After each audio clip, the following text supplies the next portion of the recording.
There are markings, Jonesdolf. Looks like some globalist BS, but I can't read it. The language is that of the Bilderberg Group, which I will not utter here. Bilderberg? In the common tongue, it says, "You will own nothing and be happy. Your country will be flooded with rapists from Mordor. We hate Jesus. And we're going to cut off your sons, Johnson." It blows. But long story short, these demons hate everything about us because we're such great guys. A digital currency where it has been piloted, and there is only one which is clearly now launched in a very small country, but it is piloted on a fairly large scale in China, is of use and of service to all citizens. So it is not something that is good for the elite, or is good for the young, or is good for some versus others. If it is well done and if it is well implemented, it would be of service to all citizens. There is no such thing as a well-done digital currency. For her. For her, and I guess for people, she says, well, it's for all citizens. No, the elites are going to benefit, Miss Lagarde, okay? That's what's going to happen. We all know that. The second clip, by the way, that's fantastic. Oh. This is what I love about AI, is like, when you first sent me that clip, it's like, who's that Gandalf supposed to be? And he calls him Jonesdolf. I love it. So you're with the front line with Joe and Joe Sunday mornings. Thanks, guys, for hanging in there and being patient. And we're gonna go way into the breach. We got a lot to talk about.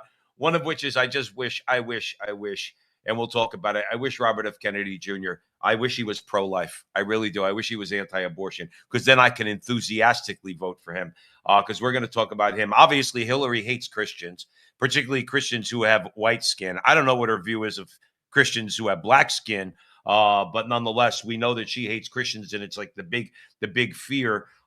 We are winning a couple things with Donald Trump. We're going to talk about Trump and whether or not he can. I mean, Joe, I don't know sometimes. I mean, I know our headline today is it's legal. Trump could run for a third term. There are people out there that are actually saying that. But then a couple of jamokes like us and our good people that watch us are like, well, no, the Constitution forbids that. So we're gonna talk about that. And by the way, whether or not, even if he could run for a third term, whether or not that's desirable. Okay.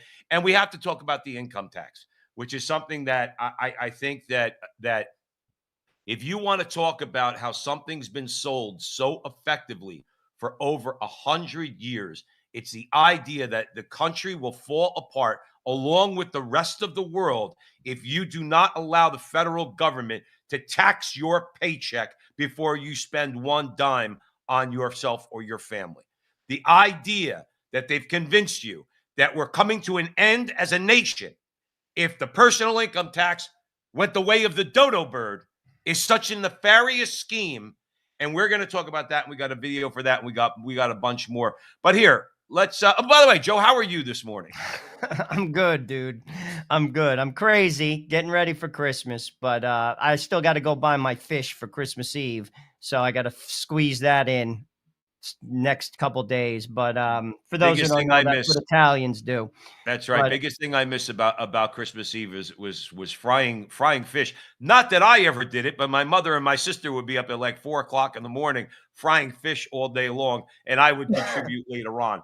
But let's go. This is going to be a fast moving conversation. But I want to start with our RFK Jr. Just have a listen, everyone. We're seeing today is what I call turnkey totalitarianism. They are putting in place all of these technological mechanisms for control we've never seen before. It's been the ambition of every totalitarian state from the beginning of mankind to control every aspect of behavior, of conduct, of thought, and to obliterate dissent. None of them have been able to do it. They didn't have the technological capacity. Today, the mechanisms are being put in place, that will make it so none of us can run and none of us can hide. Within 5 years, we're going to see 415,000 low-orbit satellites. Bill Gates says his 65,000 satellites alone will be able to look at every square inch of the planet 24 hours a day. Digital currency that will allow them to punish us from a distance and cut off our food supply. Every right that you have is transformed into a privilege contingent upon your obedience to arbitrary government dictates. See, I want to vote for him. I really let me put it like this. He goes on to say after that, just to put a finer point on it, very good point. He said, no, I'm paraphrasing. No civilization ever complied its way out of totalitarianism. Okay, but do you see what he's hitting on there? See, this is why we talked about whether or not Donald Trump could even have a third term. I don't want Donald Trump with a third term. And I'm going to throw something out there to you. I voted for Donald Trump 3 times. Donald Trump has given us good judges, okay? And we're seeing good fruit, obviously, of those good judges, not just with the overturning of Roe versus Wade, but in other areas too. But I will say this: at the end of the day, I voted for a pro-choice guy. Donald Trump is pro-choice on abortion. So you want to know what? RFK Jr. doesn't agree with his party that abortion should occur right up to the moment of birth. He believes in restrictions on abortion. Not that I do. But here's my thing. If he's going to talk like this, if he's going to identify the problem, Joe Rossinello, as the new world, the new world order, Christine Lagarde and the rest of them with digital currency and everything else that they would, Bill Gates with his low-hanging satellites. Let me ask you something. If he was able and had the stones to do something about that and follow through, why wouldn't I vote for him for president? Why wouldn't I? I already voted for a pro-choice Republican. I would just be voting for a pro-choice Democrat. To me, he's got better ideas than Donald Trump, and I think he's got more of a will to actually do something about it. What are your thoughts? Well, a couple things. Sadly, many people who are watching this video, particularly in America, dismiss RFK as a crazy person, as a fringe-like candidate, as a conspiracy theorist. Everything he just said is spot on. Yep. It's happening now in Europe, and it's real. And if you disregard what that man is saying, whether you're rich or poor, simply you're foolish, because it's about control. He is spot on. So why are they doing this is the question.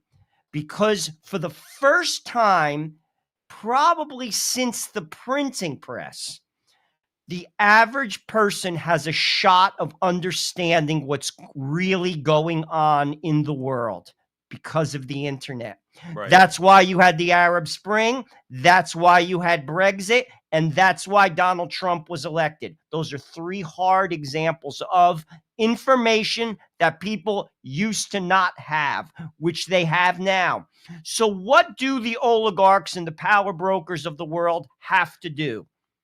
They have to censor and they have to control you another way. They controlled you by a filter because of the advertising going on particular news stations, particular TV shows, and that was a filter. So you didn't get the whole story. Well, now you kind of are. Not all of it, but a lot more than you did. So they are going to use digital currency and a digital ID to make you comply. That is not conspiracy. That's going on in China right now, and we're seeing it in Europe, and we're starting to see it a lot more in Canada. That's going to be a reality for everybody. And he's warning you, any person that votes for that, no matter what carrot they dangle in front of you, oh, you get to have abortion. Oh, you have DEI. You know, you have this, you have that. None of it matters if you're a slave. Right. None of it. And that's the goal, is control. And if you don't think that, if you think that's conspiracy, I got news for you. I don't know what to say. I'll be honest with you. I'm with you on that. I wouldn't know what to say either. The way I look at it is this: Joe Rossinello, Joe Pasillo away in the breach at the front line with Joe and Joe. The way I look at it is this: Joe in history if you are to be enslaved, someone is putting chains on you. Okay. This modern slavery, the shame of it, the disgraziad element of the whole thing is that people are putting on their own chains 100% and voting for it. and voting for it. It's crazy. You think what happens when a regime comes in that's not friendly to you, Mr. or Mrs. I'm okay with digital currency. And then what you look at on the internet could prevent you from eating or feeding your kids. Why would you take a chance? Why would you, why you're going to let them, so we're going to talk about the personal income tax in a little while. Why would you let them sell you this line that somehow digital currency is really going to benefit you? And by the way, if we don't do it, the currency is going to collapse. Everything they do is just meant for you. Here, they're handing you your chains and saying, here, put them on. But by the way, I champion your freedom. But here, put your chains on. Put your chains on. That's exactly what they're doing. That's exactly. It's also funny, which he says later on in the clip. And this is something that Joe and I have said for a long time. Power is not given away. It's taken. And what he basically says is any power that is taken from you will never be given back, and it will be exploited. He's telling you this because it's true. That's right. That's right. And I'm going to tell you this right now. It's one of the reasons why Hillary Clinton and the rest of them, that they're all out there and they try to demonize Christianity and Christian men in particular. They know their biggest threat to their new world order, to their globalist agenda. We know that threat will be more ably fought against. Okay, you could fight against the new world order from primarily a Christian point of view. That's why Hillary Clinton says things like this. More perfect union. And we fought a civil war over part of it. Mm-hmm. And people have been protesting, for hundreds of years that, things were not as they should be, given our ideals and how we should be moving toward them. So I think that's what makes us so special as a country. And the idea that you could turn the clock back and try to recreate a world that never was, dominated by, let's say it, white men of a certain persuasion, a certain religion, a certain point of view, a certain ideology, is just doing such damage to what we should be aiming for. And we were on the path toward that. I mean, imperfectly, lots of, bumps along the way, but I agree with you, we were on the right trajectory. Let me. No, we never were on the right trajectory. What is she smoking? She's the one offering the chains. See, Christianity is liberating. Hillary Clinton and people like her, they want to hand you those chains to put on. That's what she can't stand. No, what do you mean a world that never existed? Christianity built, Catholic Church built America. Built it. That's right. And that's what people want. Tim Gordon's out there. Tim Gordon wrote a book on it, okay, about the Catholic Republic. All the Catholic ideas that are all infused in our Constitution. The Protestants didn't come up with that. No offense to Protestants, okay? It was our founders who were not Catholic, okay? But all the ideas, the idea of subsidiarity, which we call federalism, so many ideas in the Constitution came from the 1,000-year reign. Natural law. The natural law, which is Aquinas, all came from the 1,000-year reign of the Catholic Church in Europe, the greatest 1,000 years in human history, as far as I'm concerned. Where would I rather live? 1400s in Italy or 2025 in America? Okay, I wasn't persecuted in the 1400s if I live in Italy. You know who else wasn't persecuted in the 1400s in Italy? Black people, okay? Because the Catholic Church came out against slavery, okay? And that's a whole other conversation. If you want to see that conversation, Dr. Paul Kengor joined Joe and I at the front line with Joe and Joe to talk about that. I'm tired of hearing this demonization of white Christian men. White, as E. Michael Jones says, has nothing to do with it. What she's railing against is Christian men. Because if black men were standing side by side with white guys, as they like to call it, and they're all Christian, Hillary Clinton would hate them too. Well, let's break that down. Why is she against Christian men? Because they don't vote for her, Joe. That's right. Right. Why is she for this multicultural population, which basically just came in through the border? Because they do vote for her. That has nothing to do with anything but that. Right. It has everything to do with a power grab. It has everything to do with putting people on the dole to basically allow them, or basically open the door for them to vote for her, the oligarch. That has nothing to do with helping the middle class, whether you're black, Hispanic, or white, Right. Christian, agnostic, or an atheist. It has everything to do with empowering an elite. And that is exactly what the Democratic Party is promoting. It is no longer the party of your Irish uncle who worked on the railroad. I've said that time and time again. It's the party of the elite, and it's the party of the disenfranchised who are basically bribed by the elite to keep the elite in power. That is the Democratic Party in a nutshell. To think, and why else do people vote for the Democratic Party? Let's talk about the 80%. Because they get their carrot, they get their abortion, they get their one nugget here, their one nugget there. They think that their union ticket somehow is going to be preserved by them. Right. And they disregard everything I just said, and they put themselves in slavery as a result of it. We've seen that for 5 decades in the inner city. Nothing has improved in the inner cities in America. And we basically hand, as you said, our change to them and allow them to lock us down. I don't understand. It's do the not sickest understand thing, Joe. It's African. As much as I don't understand it's the Irish, sickest thing I've Italian, ever seen in my life. all right, ethnic, ethnic Germans. As much as I don't understand them voting Democrat, okay, I really don't. Not now. I do not know how African Americans, after having voted for them for decades, how you could look at Detroit and Newark and blame Republicans. You really think? And we know somebody who actually blames Republicans who's a member of our in-law family. Well, that's just twisted. Like blaming Republicans. Well, we don't give them enough money. For what? You want to try? Listen, I was taught a long time ago, you take money out of your pocket, you throw it in the toilet bowl, you flush the toilet bowl, you know what happens? You lose your money. So you know what you do? You don't do that, okay? So when you want to give money to Newark, you want to give money to Philadelphia, you want to give money to Detroit, you want to give money to Chicago, you want to give them money, and then if we say, no, we're not giving them a dime, we're not giving you a dime, Mayor of Chicago, Mayor of New York, Mom Don, we're not giving you anything, okay? Well, then you're the reason why. No, you imposed this, you imposed those chains.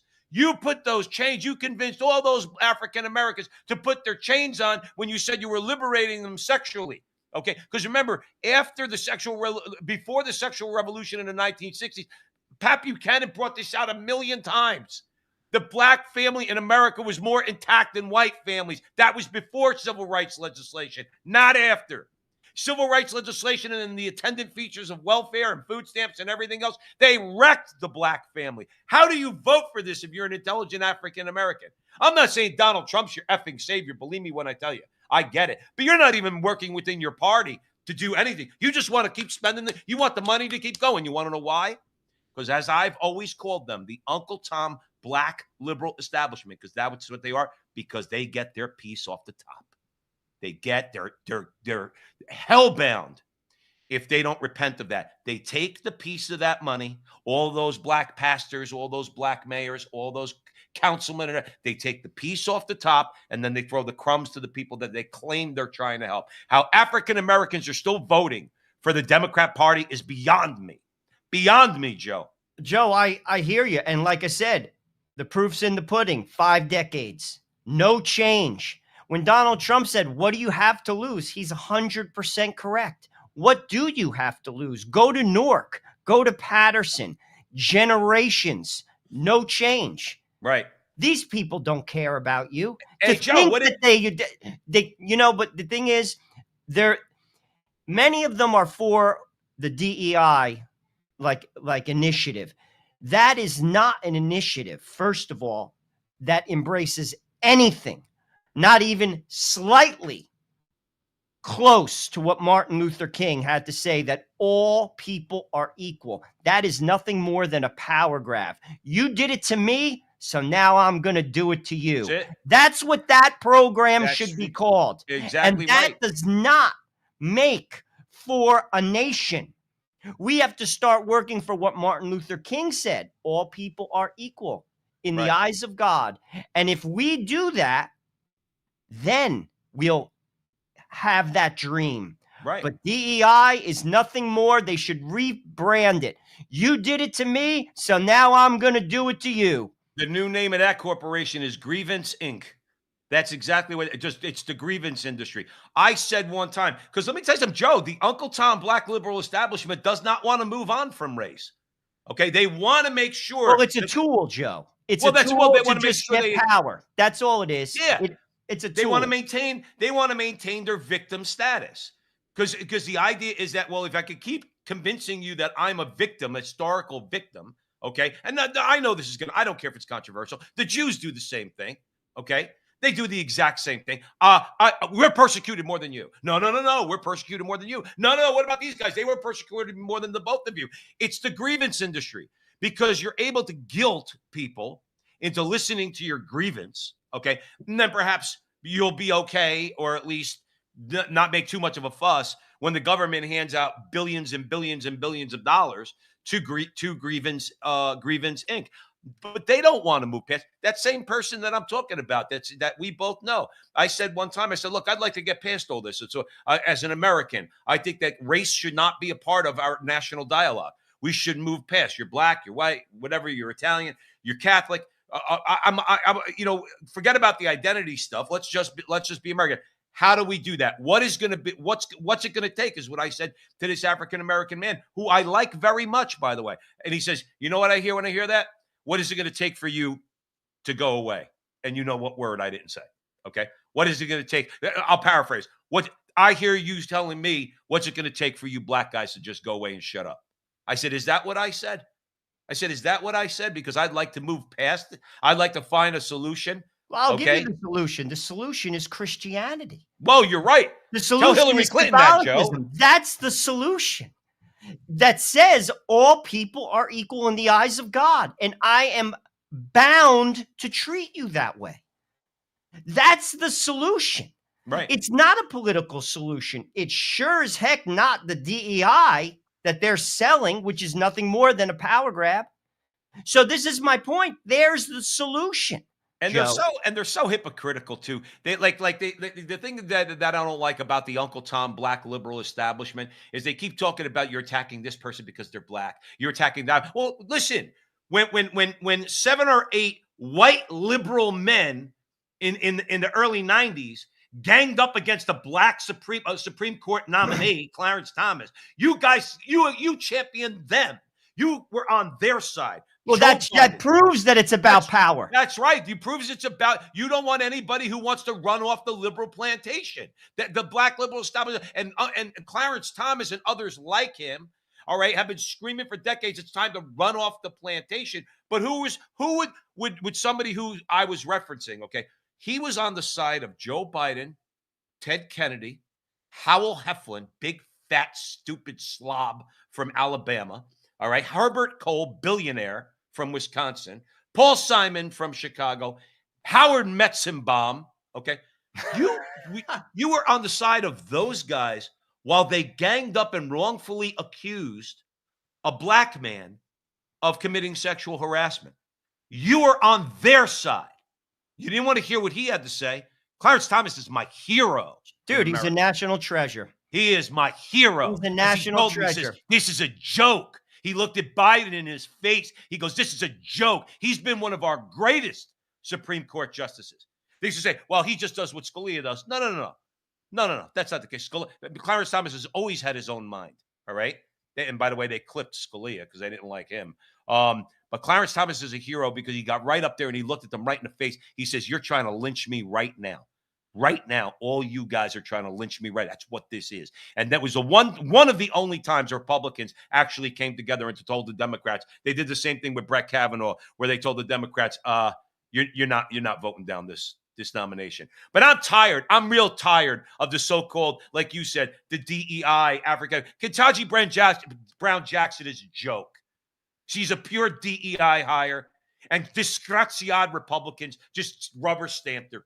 Just rubber stamped her, let her go in. She couldn't even tell you what a woman was. Joe, what that clip in the beginning with Alex Jones playing Gandalf, all right, and Tucker Carlson playing Frodo, all right.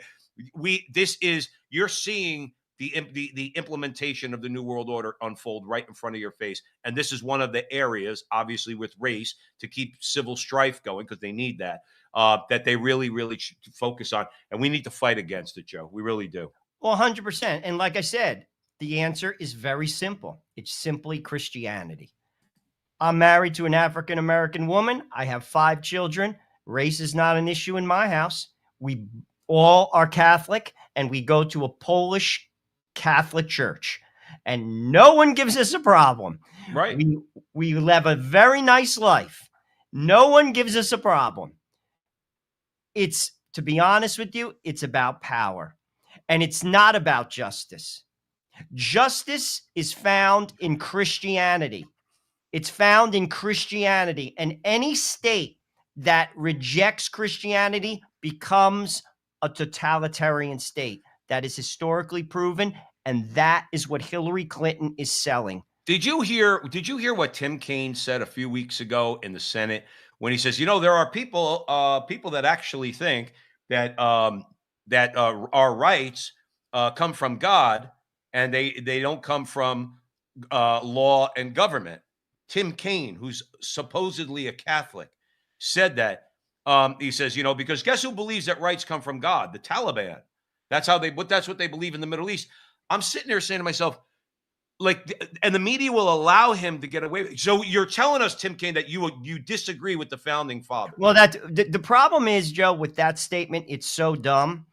But my problem is people digest it. Oh, yeah. You see, that's my problem, because here's the deal. If you're a manipulator, and there's tons of manipulators in this world, we've all seen them to make money. They're liars, thieves.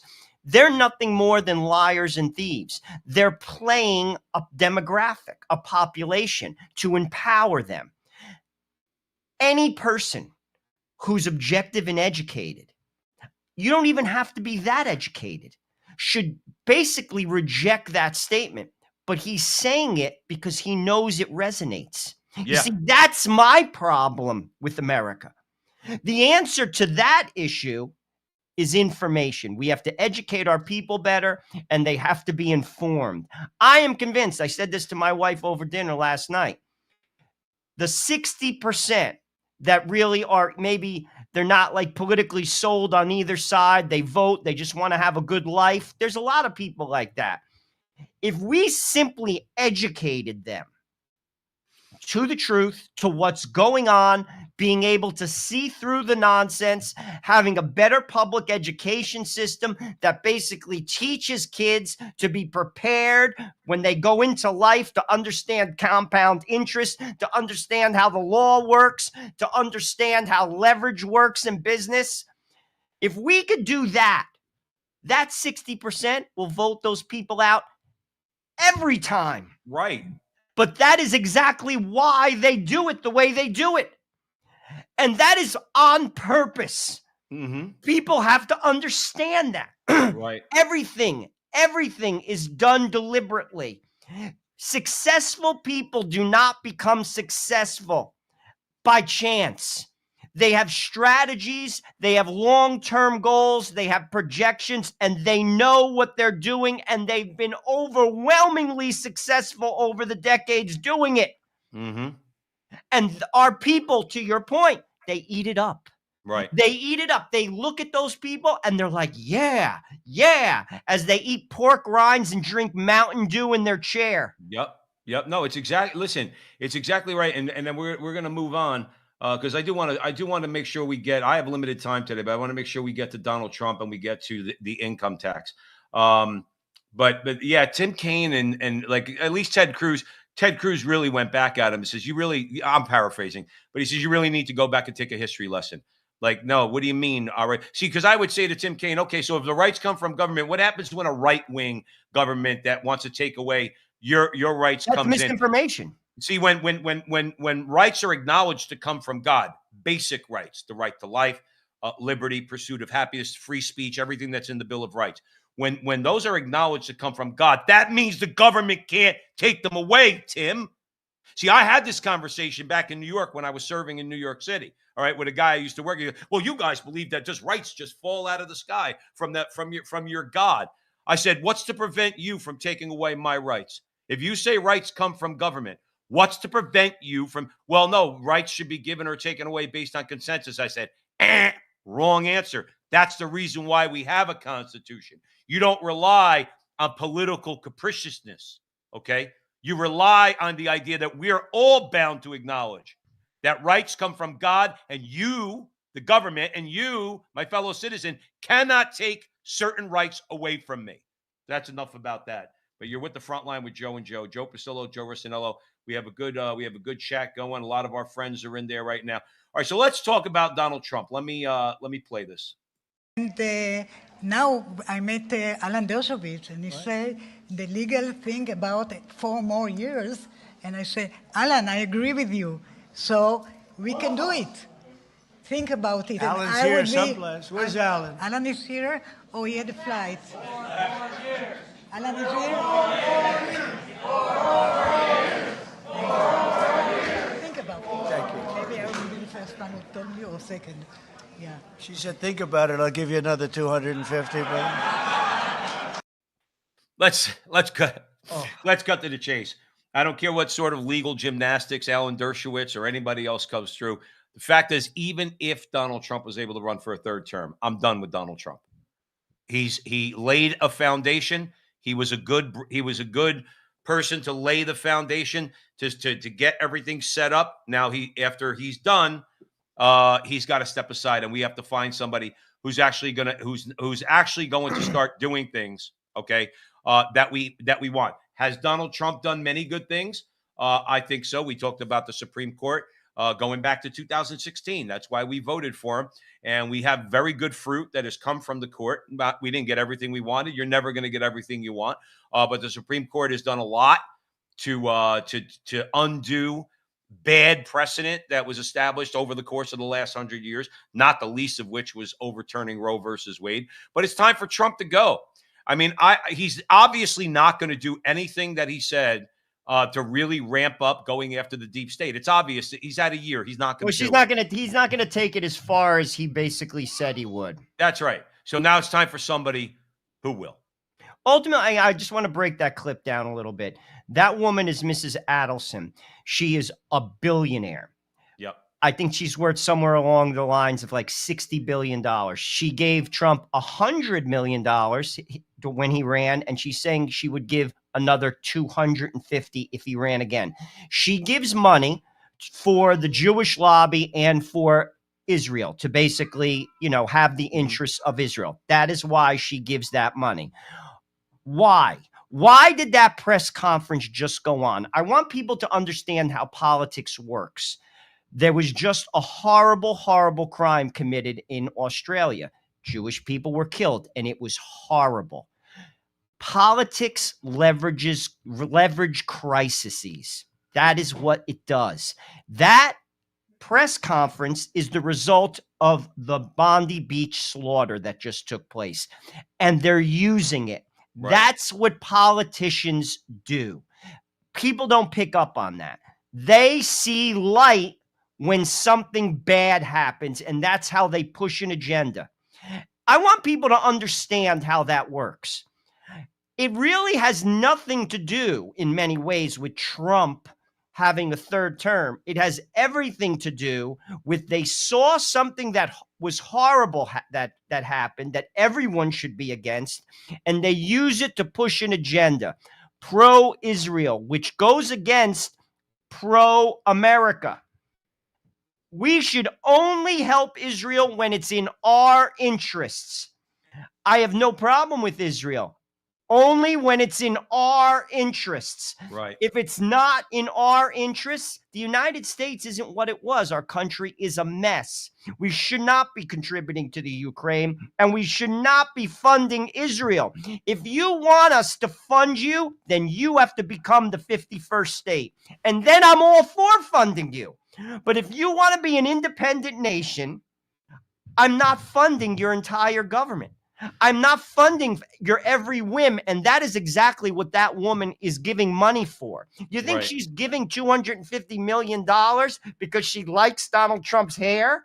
Well, a She lot has of things. some good hair too, by the way. Let me just point that out. Yeah, No, it's to push an agenda. I think It's one of the not problems- an American agenda. And that is what Donald Trump campaigned upon. And that is what I wanted him to do. And this press conference, if you ask me, is a slap in the face of every American who wanted an American first agenda.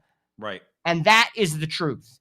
I agree with you on that. I think because look, I don't blame Israel for getting attacked. All right, 2 years ago, okay, when they parachuted out of the sky. But my argument has been since that time they've squandered any goodwill that they would have gotten. Okay, people can watch, like we said, with social media and everything else. People can watch videos. They could see what was happened to those Jewish women and everything else, and being dragged. Into it's horrible. It's terrible. Joe, but I'll you be honest with you, squandered.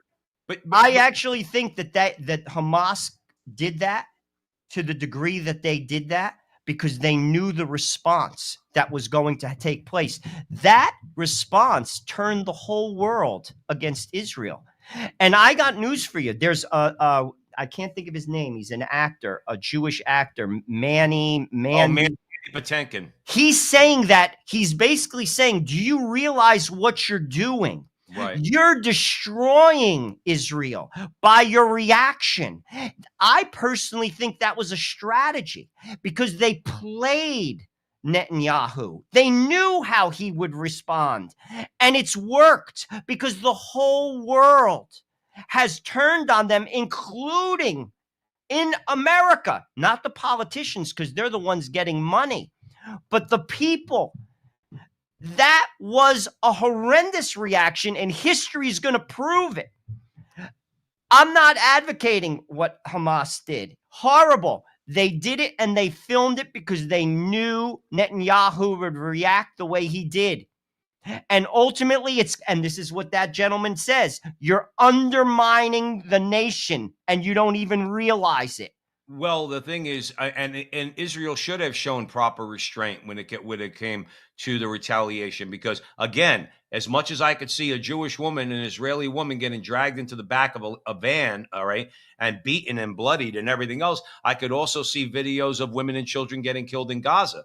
So the fact is that, listen, like I said, whatever goodwill from the world, and you're right. I mean, look, if that's the case, if you're right, I know you're speculating. If you're right about that, then Hamas played Netanyahu like a fiddle. Okay, then they outsmarted him. Now they're evil. They're evil in their views because they knew that if that was the case, if they actually foresaw the way you described it, what the response was going to be, then they were willing to sacrifice all those women. Well, that's horrible. They're an evil organization. No, they are. They're terrible. They're a terrible organization. But they organization. don't represent all the people, and that does not give you carte blanche to destroy people. You're right. And that's why the world is against you. They're not against you for going after Hamas. I'm all for that. They need to be dealt with, but that does not give you permission to kill innocents. Sorry, doesn't. And the world is going to react to that. How they're going to react to that, eventually what's going to happen in America, I'm going to tell you right now. I'll predict it. The new generation of educated people who are basically going to occupy the halls of power in America are going to turn the faucet off. That's what's going to happen. That's happening very soon, Joe. I was going to throw it out there to you based on that. See, I think let's call them those who don't want to see any disruption in the relationship between the United States and Israel. Okay. Of course, Miriam Adelson is going to offer him $250 million. That's even if he was able to run. Okay. Regardless of what Alan Dershowitz says. But if he was able to, and she popped in $250 million, because what they fear, and we've spoken about this, you see, whether the reason why they hate Nick Fuentes is because Nick Fuentes has influence. The reason why they hate a lot of these other podcasters like Tucker Carlson, because Tucker Carlson has a tremendous amount of influence. Because the next iteration of the America First presidential candidate, okay, let's say, assuming it's not Donald Trump, is probably going to have a lot to say about foreign aid in general and Israel in particular. And obviously that's what they don't want. See, if J.D. Vance, if he's the guy, if he says, well, you know what, we're going to have to rethink. We're going to have to rethink our aid that we give to Israel every year. We give them billions of dollars every year and weapons and everything. We're going to have to rethink that a little bit. He's going to have a lot of people on his side. And Miriam Adelson and other people are going to be like, look, we're going to have to do something about this. And hopefully it creates some sort of a situation where there's at least a dialogue of some kind going on about Israel's role in the Middle East. A lot of the things that they've done, means by which they can be protected. Look, Joe, I mean, we're not going to get into the weeds here. Joe, they deserve to have a country. Right, but there's a lot of people that are saying that even the attack on October was a plan. And I don't dismiss I don't even go there, because that you have to have evidence to say that. And there seems to be some. But well, again, what I would just say, I don't go in that direction, but what I do think is, I think there was some strategy on Hamas's part for that. Just by playing the long game. But also the Pope just recently came out. The answer is a two-state solution. The Pope just said that. That is the answer. It is a two-state solution. Palestine deserves to have a nation just as Israel deserves to have a nation. And all wrongdoers needed to be rooted out. If you maybe threw the people a bone, maybe they'll help you root out the bad people. Right. Maybe.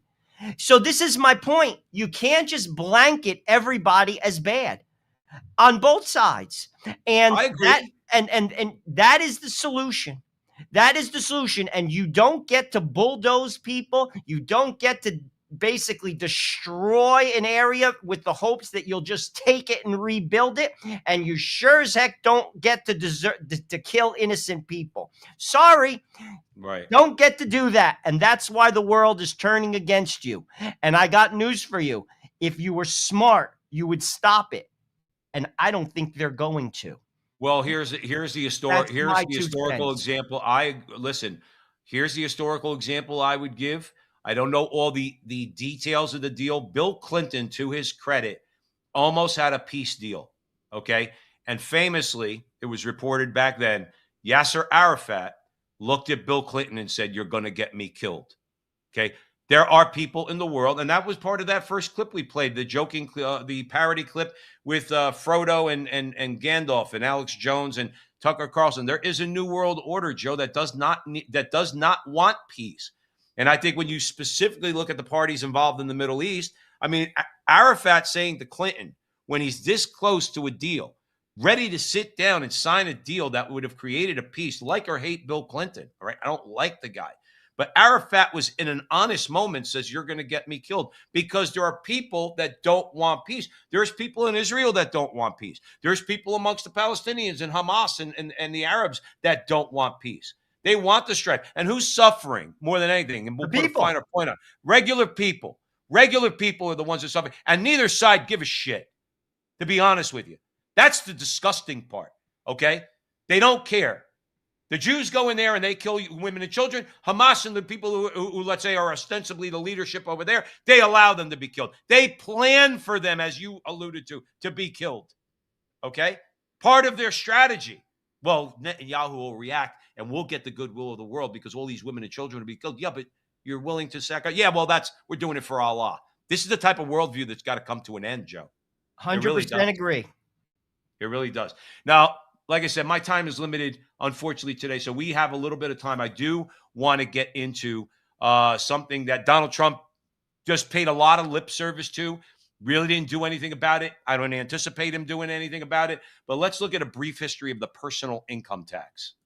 Schools teaching that there was no federal income tax the first 137 years America was a country. Because there was no legal federal income tax between 1776 until 1913 when they amended or changed the U.S. Constitution. They imposed an income tax for 12 years during the Civil War and in 1894 and 1895, but that was found unconstitutional.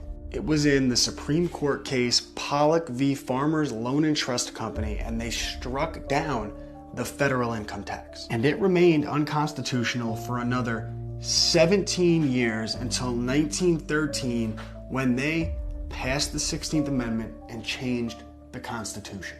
And it has been a little over 120 years since they did that, which means there was no legal federal income tax for the majority of American history. People think that all of these taxes, all of this government intrusion into our lives is the norm, but it is not the norm.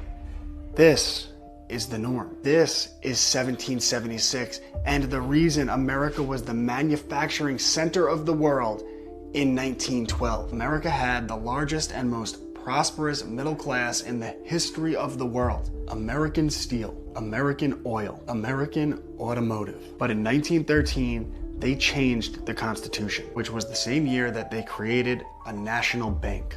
So right at the same time as they gave the government the ability to reach into our pockets and take our money, they also gave a small group of powerful bankers a monopoly over the printing of the dollar. And they print money out of thin air. They lend the money that they printed to the government, and the government agrees to pay them back with interest using the money that they take from us. And that is why the dollar has been so devalued. That is why you can't afford a house. And it's why college is so expensive. Because for 137 years, America was about prosperity. And since then, it's been about whatever this is. And this is why I wrote a book on the banking system. And that's so well explained. See, that's the thing. See, because it's explained simply. Because just to say things simple and truthful is all you need. We don't need the personal income tax. Let me make a couple quick points. Number one is Elon Musk reposted that on X. That video's got 17 million views. That's wonderful. That's and information. That is why they hate the power. oligarchs. Yeah, exactly. That's why they hate social media, because I don't know how very well known that guy is, okay? But that video was reposted by Elon Musk and got 17 million views. And that opens people's eyes. That makes people start to question. I want to do primarily with our show, both the one we do on Veritas Catholic Radio Network and this, my primary goal is to try to speak as a Catholic man in America, try to have people be open-minded about coming into the church or coming home to the church, whatever the case may be. That's always my first and foremost goal. On the level of money, Joe, and the way the middle class in particular and the working class in particular, two main ways that we are robbed, and I mean robbed, of our labor. Number one is we need a new form of taxation, and it doesn't just start with it starts with the personal income tax. But then it also, and this is what DeSantis is trying to do, it also has to extend to the property tax. The property tax has to be declared unconstitutional. You should not have to pay rent to the state to live on a piece of property that you bought and you are paying off to the bank. So taxes in general, the personal income tax and the property tax, if you ask me if I could change a couple things on that level, if could be influential in any way, like a Tucker Carlson or people like that, I would champion changing the tax system and ending usurious compound interest. Not just, by the way, for when people buy homes, okay, where we don't have the time today to get into how that whole thing is just a scam. I'm talking about when you buy a car, they ship you off to the bank to go get a usurious loan. Everything, your credit card, everything you buy has an interest payment attached to it. That is, as E. Michael Jones has pointed out a million times, that is the theft of your labor. So if I had a couple things that I wish I could do, I pray that I could do, is to open people's eyes and have real change on taxes, and open people's eyes and have real change on how interest is applied in this country. Because those are the two biggest ways the working class and middle class people are having their labor stolen from them. Couple points. Notice how he said that took place in 1913. This issue, which we have seen recently come to a head, has been going on for over 100 years. The power grab from the people. This is nothing new. People didn't realize it, again, because of the information filter, which is the news. The free press is not on the side of the American people. That's point number one. Point two, both the Republicans and the Democrats would fight Joe Pasillo on that platform tooth and nail. Because if that actually took place, that would affect the banking system in America dramatically, which in turn would affect the stock market, which in turn would affect the wealth of the elite, which vote for Democrats and Republicans because they don't care because they're above it. That would require a revolution. There is no way that power brokers would allow that to happen without a fight. And it would be a fight like nobody's business, because going back to what RFK said in the first clip, power is never given. It's taken. That is why they were afraid of Donald Trump. It had nothing to do with you, the MAGA people. It had everything to do with the institutional democracy, which they were terrified that he was going to take power from them. And to a degree, he has. It's just not as far as I wanted it. And that's why, to a degree, I am disappointed. I wanted him to go much further. He did give us some things, a lot more than just about any president in my lifetime. So on that respect, I'll take it. It should have went a lot further. And he refused to do it. Maybe because he didn't want that revolution. Maybe because he realized what I'm saying, that it would take a colossal conflict to basically take money away, as Joe Pasillo just suggested, from people who control everything. And that needs to happen. Right. Talk about one thing that I want to get out of this show. It's that. I want the country to return to the people again, because it does not. We don't have power. It's an illusion. Right. They throw you crumbs. Your vote is about a few executive orders that get taken away the next president comes. Our foreign policy, our military industrial complex, and our budget is the same, no matter who the president is. And people need to see that, but they don't. And they just go along, and then they get upset as if something new or truly innovative is going to happen with the next presidency. It's the same crap because the machine runs it. You don't. And that has to change. Well, there's good. Listen, like I said, there's a lot of things that have to change, but I'm talking about just on that financial level. If you look at all the, like, this is what I mean about people. If you're content with getting robbed, then I have no pity for you. Joe, I agree. I have no sympathy for you. If you don't speak up, do you know that they get up there and they talk about raising taxes on the rich, and everybody out there is just like, go get those rich guys. You realize, you stupid idiot? In other words, that there's a list of taxes that are as long as your arm in the federal tax code, okay, that all hit you. They're all regressive taxes. Do you know that you pay about $1 a gallon in federal income tax on a gallon of gasoline? And then when John McCain, God rest his soul, said, you know, there was a problem with gas at the time during that campaign. Gas was high, and John McCain said, well, maybe we should have a gas tax holiday to give the American people some relief. Barack Obama said, well, let's not get hasty. Let's break that down. Why did he say that? Why? Because he gets money from them. That's right. So the thing is, the list of taxes, me and my brother used to have this conversation years ago. In other words, the list of taxes that hit you as a working class person are as long as my arm, and they're all designed that way. Primary is the property tax. Now, that's more of obviously a local tax, okay? That's imposed by the county, let's say, or the town that you live in. But still, it should be declared unconstitutional. But so many of the taxes in the tax code, that's why Warren Buffett pays less of a percentage of his income than his secretary. Now, he pays a lot more in absolute dollars, but that's why it's all got to go. It's all got to be torched. Let's just circle to that. Why do they allow Warren Buffett and people like him to pay a little bit of money? Because he's giving them money. He funnels it right back. It's a kickback. I'm going to give you a break, so you're going to funnel that money that you would have paid me anyway into a political action committee, which comes to me. Right. So they're getting it. They're just redirecting it. Right. That's why when Donald Trump said that famously, when he first ran, when Hillary said, you vote for tax cuts for the rich, he said, you do the same thing. And why wouldn't I take advantage of it? That's exactly why. It's a kickback. It's just it's a circle. Right. And people, to your point, Joe, are okay with it. Right. I'm not, you see. Maybe I'm an idealist. Maybe I'm just someone who, frankly, is odd. And I am a little odd. You are. Fair enough. But I'm not going to accept that. I work too hard.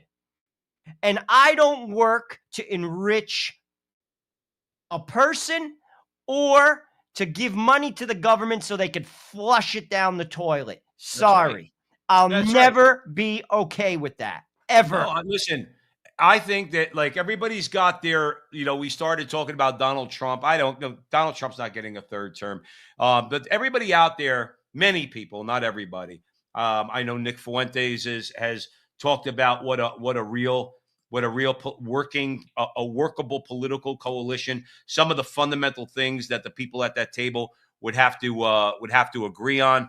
And I would say this, if Joe and Joe had a seat at that table, okay, and I think we represent a lot of people, okay, I'm not saying take interest rates for argument's sake, take the way compound interest itself is collected in America by those you owe money to, credit card, car company, the bank who holds the mortgage on your house.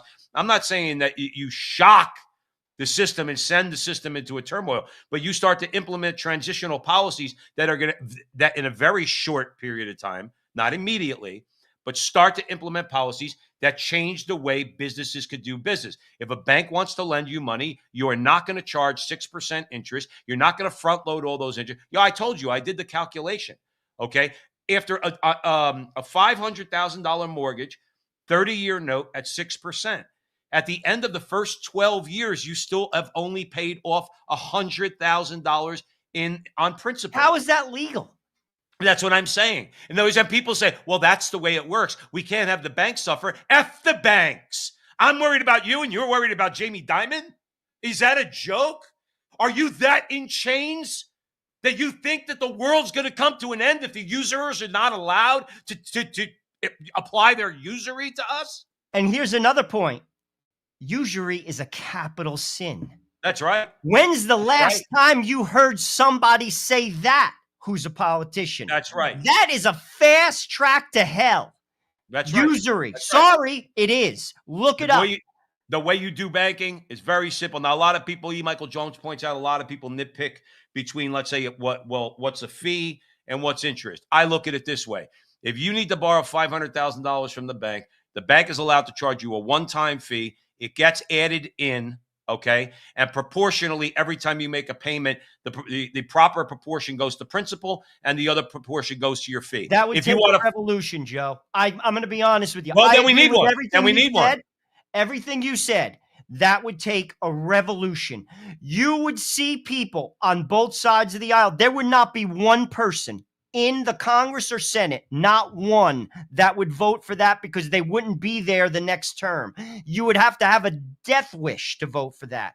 And that's where people have to see. The transparency has to be seen. You have to see through them. They don't represent you. Right. How does BlackRock get away with what they're doing?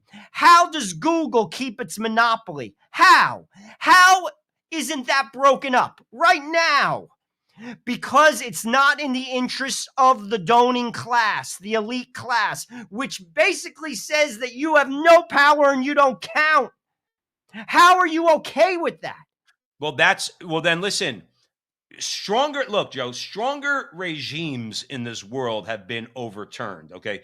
Have been overthrown, where you had tremendous change, okay? You had the Soviet Union, all right? As far as it goes, just a labor movement backed by the Catholic Church, by the way, and the Catholic Pope, a labor movement in Poland began the death spiral of Soviet communism in the Eastern Bloc, okay? So these banks are not as powerful as the Soviet Union once was. They have a lot of power, don't get me wrong. Nothing would make me happier to see them get flushed down the toilet. Who do we have on? I got to go in a few minutes. Who do we usually have on? We have on Dawn Brohon and Michael Graney, right, to talk about distributism. In other words, widespread ownership of the means of production, not state ownership of the means of production. Widespread ownership. What's the primary asset that you would consider the means of production. Land, your own property. That's why they make it hard to own property, to own a home. Because if you have land, you have an asset. You have something that you could work with now to build prosperity for yourself and your family and your community, okay? But they made it through usurious compound interest and, by the way, property taxes. That's why they both have to come to an end. They made it where you got houses that are selling for $500,000, $600,000, $700,000, okay, in New Jersey that you shouldn't be paying any more than $300,000 or $400,000 for. Okay. But because when there's free money, when you could go to the bank and go get money, obviously this is going to elevate the price of the asset. So housing goes up. So you're paying more money, you're paying interest, then you have to pay Morris County, New Jersey, or Bergen County, New Jersey. You have to pay them their exorbitant tax. It's all got to come to an end. Now, as far as the property tax is concerned, that's got to come to an immediate end. Okay. And DeSantis is working on that. And that somebody should actually if it hasn't happened already, somebody should file suit and start the ball rolling and get in front of this Supreme Court with that case where they could tell John Roberts would never take that case. Doesn't matter. He'll get overridden on that one. He will get overridden on that one. I firmly believe that. All right. And the asshole Democrats, they're not going to do. There's not a tax in this world. I'm sorry, I cursed, Joe. There's not a tax in this world that they don't love. So we know that about them. Okay. But at the end of the day, somebody's got to get this case up to the Supreme Court. Okay. That's number one. And we have to start really talking about how interest is applied in this country. We'll leave it at that. I'm going to give you the last word, Joe Resinello. Ultimately, again, it comes down to educate yourself and don't be satisfied. This is another thing that makes me sick with people. They just say, well, that's the way it is. Nothing gets done if you say that. You have to raise the consciousness of people. That's what this show is about. Joe and I do not get paid. We're trying to raise the consciousness of the American people. Start asking questions. Start educating yourself. And don't be satisfied with the status quo. Because ultimately, America, since the beginning of the 20th century, the quality of life has gone down. And the next generation, it's going to go down exponentially from my generation. And I'm not the only person saying that. People 1,000,000 times smarter than me are saying that right now. Mm-hmm. How you could be satisfied with that, how you could basically empower people who are working against your own interest, frankly, is beyond my understanding. Well, that's why we're here. That's why we're doing our thing and throwing our hat in the ring. Help us to get out to a wider audience, guys. Help us to get out and have a seat at that table. If that proverbial table happens to be there over the next couple of years, we have some ideas on this front, and we want to see our political candidates that are going to start championing these ideas. All right, and they better start responding to us and not the banks and not the lobbies and not the super PACs and not foreign countries or anything else. You're going to start to be responsive. It's funny, us. Just real quick. Somebody says, Joe, I agree with those school taxes. Why? So they could pump your kids full of information that there's more than two genders, that a man can marry a man, that a kid could transition his sex, which has those people have a life expectancy, not even 40 years old, 37. You're okay with that? You're okay with basically people who don't understand basic civics, who don't understand how compound interest works? You're okay with that? Then you deserve what you get. Right. No, you're absolutely right. But help us get out to a wider audience. Hit a like, a subscribe, a share. We're all over the place today. I believe we're actually going on TikTok also. So if you're watching us there, help us out. We're going live every Sunday. Generally speaking, we're going to try to shoot for early morning like this. And we always thank you, and we thank always for your support. And remember, until next week, that I was just going to say, Joe, no, I think that listener was saying they agree with us about those taxes. I'm sorry. I went nuts. That's why when you said that, I was like, I didn't take it the way you did. Anyway, don't hold it against us. Sometimes there's miscommunication. And we love you all very much. I'm sorry. And remember, until next week, that our conversation is your conversation, and that conversation is going on everywhere. We'll talk to you soon.